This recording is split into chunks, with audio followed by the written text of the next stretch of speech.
मनमस्त मलंग drama की कहानी अब बहुत ही जबरदस्त मोड़ पर आ चुकी है, जहां इस्मा का एक बड़ा राज अब खुलने ही वाला है।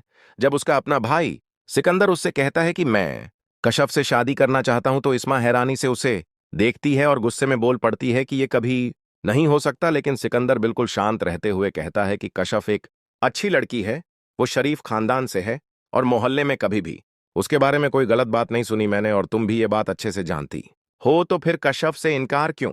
सिर्फ इसलिए कि वो रिया की दोस्त है? ये तो कोई वजह नहीं हो सकती। मुझे तो वो सच्ची और अच्छी दोस्त लगती है। अब इस्मा समझ जाती है कि मामला हाथ से निकल रहा है और उसे कुछ ना कुछ करना ही पड़ेगा, ताकि वो अपने भाई की नजरों में गिरी हुई ना लगे। इस्मा जानती है कि सिकंदर को कैसे अपने काबू में रखना है और कशफ को कैसे दूर करना है। जैसे ही कशफ घर आती है, इस्मा उस पर बरस पड़ती है और गुस्से में कहती है कि मेरे भाई के पीछे मत पड़ो, वरना अपनी जान से हाथ धो बैठोगी, और तुम्हारे भाई भी तुम्हें इस दुनिया में नजर नहीं आएंगे। ये सुनकर कशफ तो सहम जाती है, लेकिन खुद को संभालते हुए बोलती है, आपा, अब बहुत हो गया। अगर मैं चाहूं तो सिकंदर को आज ही आपकी असलियत बता सकती हूं। जिस तरह आप दरबार में बैठा करती थीं, वो सब हमें मालूम है। हमें बेवकूफ मत समझिए, बस समझ नहीं आता कि रिया ने ये सब कुछ छिपाया क्यों।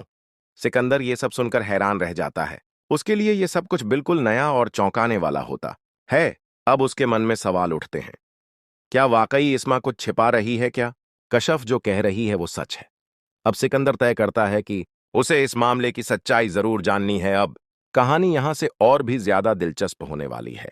क्या सिकंदर अपनी बहन की सच्चाई जान पाएगा? क्या कशफ हार मान जाएगी, या वो अब चुप नहीं बैठेगी? और क्या रिया एक बार फिर अपने दोस्त के लिए सामने आएगी? यही सब जानने के लिए जुड़े रहिए। अगले एपिसोड के साथ फिर मिलेंगे एक नई कहानी में। तब तक के लिए खुदा हाफिज।